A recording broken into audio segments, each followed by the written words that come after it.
Hello everyone. दोस्तों आप सभी ने सुना होगा कि किसी भी कंट्री के लिए जो सबसे महत्वपूर्ण चीज़ है वो उस देश की करेंसी होती है।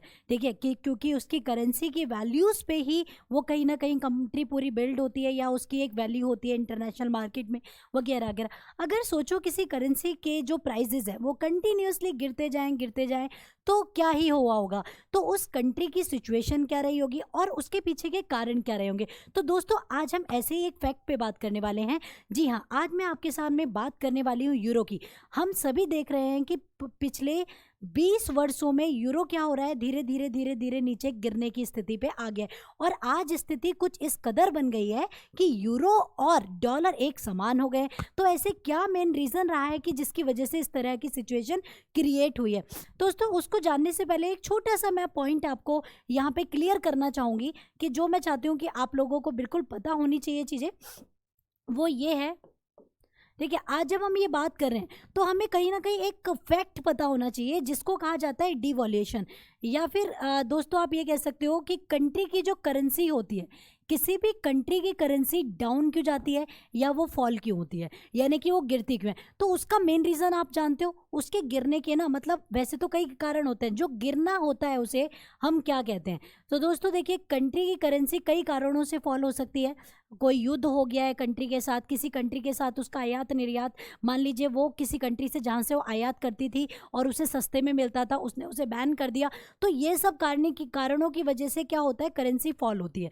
तो जब करेंसी मान लीजिए किसी कंट्री की फॉल हो रही है तो उसे हम क्या कहते हैं, याद रखिए जब भी किसी कंट्री की currency market demand and supply की वजह से, यानी कि ऑटोमेटिकली, ये याद रखेंगे, ऑटोमेटिकली फॉल होती है, तो उसे हमेशा याद रखिएगा, उसे हमेशा क्या कहते हैं, डेप्रीशिएशन ऑफ करेंसी। मतलब जब गवर्नमेंट नहीं करना चाहती है, करेंसी खुद से डाउन जा रही है, तो ये टर्म हमेशा मुद्रा में मूल्यह्रास कहलाती है। पर उसी के विपरीत अगर गवर्नमेंट खुद से कंट्री की करेंसी को डाउन करती है, वो चाहती है कि अपने आयात बढ़ाने के लिए या किसी और कारणों से वो क्या करेगी, आयात नहीं निर्यात को बढ़ा, मतलब हाँ आयातों को बढ़ाने के लिए, अपने नहीं कि दूसरी कंट्री हमसे चीज़ें खरीदे, उनका आयात इंक्रीज हो और हमारा निर्यात, राइट। तो उस कंडीशन में भी निर्यात को बढ़ाने के लिए, एक्सपोर्ट्स को इंक्रीज करने के लिए कंट्री की करेंसी को क्या कर दिया जाता है, कम कर दिया जाता है बाय द गवर्नमेंट। जब इंटेंशनली गवर्नमेंट के द्वारा कंट्री की करेंसी को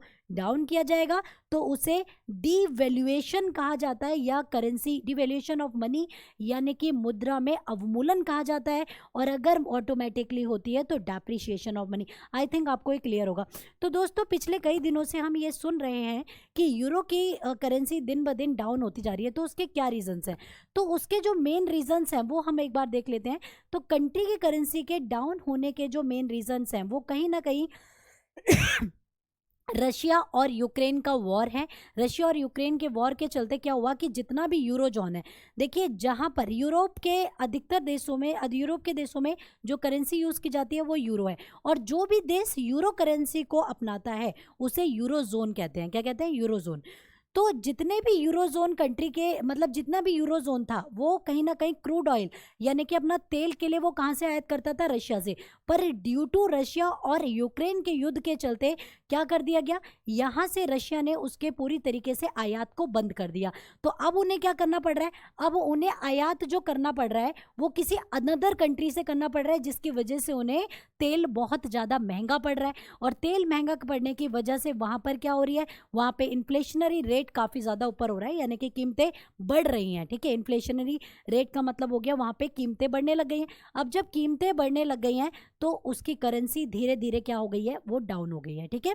और अगर मैं बात करूं अमेरिका की, अमेरिका के साथ ऐसा कुछ क्यों नहीं हो रहा, क्योंकि यूरो की अगर देखा जाए तो एक स्ट्रॉन्ग करेंसी थी यूरो, और सबसे अमेरिका के डॉलर से भी ज्यादा है। पर अमेरिका के डॉलर में कुछ फर्क नहीं आया। उसका मेन रीजन ये है कि अमेरिका अपना क्रूड ऑयल के लिए या अपने बहुत चीज़ों के आयात के लिए खुद पर आत्मनिर्भर है। इंडिया मतलब अपने ऊपर उसकी मतलब डिपेंडेंसी है।